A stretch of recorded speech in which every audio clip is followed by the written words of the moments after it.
19 লাখ মান টকাৰ বাজেটৰ ভিতৰত কৰা পাঠশালাৰ এখন ঘৰ 3 BHKত গোটেই ঘৰখন আমি 100% সম্পূৰ্ণ কৰি দিছোঁ।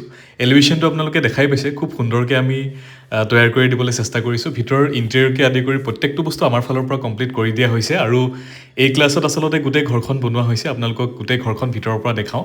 সন্মুখত সোমাই গৈ এখন যথেষ্ট ডাঙৰ বাৰাণ্ডা, য'ত মেট কালাৰ টাইলছ দিয়া হৈছে আৰু ইয়াতে আপোনালোকে যিমানবোৰ বস্তু দেখা পাইছে প্ৰত্যেকটো বস্তু আমাৰ ফালৰ পৰা কৰি দিয়া হৈছে। চেগুনৰ দৰ্জা, টাটা ইজি ফিটৰ ড'ৰ ফ্ৰেমকে আদি কৰি ফল চিলিং, টাইলছ, কালাৰ পুটি, ইয়াতে টিভি কেবিনেট, প্ৰত্যেকটো বস্তু আমাৰ ফালৰ পৰা ফুল ফিনিচিং ইয়াতে কৰি দিয়া হৈছে। যিটো টিভি কেবিনেটৰ চাইজ আছে মোটামুটি 8x10 মানৰ দিয়া যায় আৰু এই ক্লাছত আচলতে গোটেই ঘৰখন সম্পূৰ্ণ কৰা আছে। আপুনিও যদি ঘৰ বনাওঁ বুলি ভাবি আছে তেতিয়াহ'লে ইয়াৰ পৰা কিছু আইডিয়া ল'ব পাৰে। আৰু কিচেনটো আপোনালোকে দেখিছে, ফুল মডুলাৰ কিচেন ইয়াতে কৰি দিয়া হৈছে। মেট কালাৰ টাইলছ আৰু যিবোৰ ইয়াতে তেওঁলোকে মাইকা ব্যৱহাৰ কৰিছে সেইবোৰ উডেন কালাৰত আচলতে দিয়া হৈছে।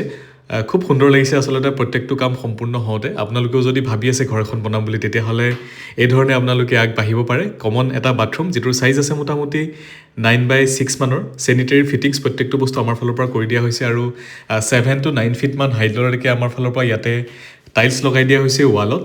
এইটো এটা বেডৰুম, যিটোৰ চাইজ আছে মোটামুটি 14x14 মানৰ, যথেষ্ট ডাঙৰ এটা বেডৰুম। আৰু কালাৰ চইচবোৰ আচলতে ক্লাইণ্টে নিজাববীয়াকৈ কৰে। টাইলছৰ চইচো নিজাববীয়াকৈ কৰে বা ফল চিলিঙৰ ডিজাইন নিজাববীয়াকৈ চইচ কৰে।